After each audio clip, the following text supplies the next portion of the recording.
Encontre Mèxic, Joan Margarit. Potser per retrobar-se cal estar a casa a milers de quilòmetres. Ara parlem en aquest vell convent transformat en hotel.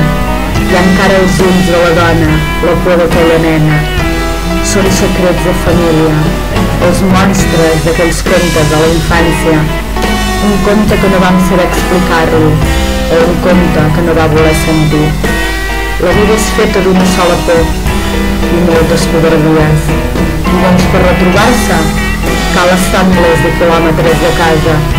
Tot s'allunya, també aquesta ciutat. Tornaré, diu la veu darrere meu dins l'autocar sortint per un suburbi de tallers d'automòbil i barraques.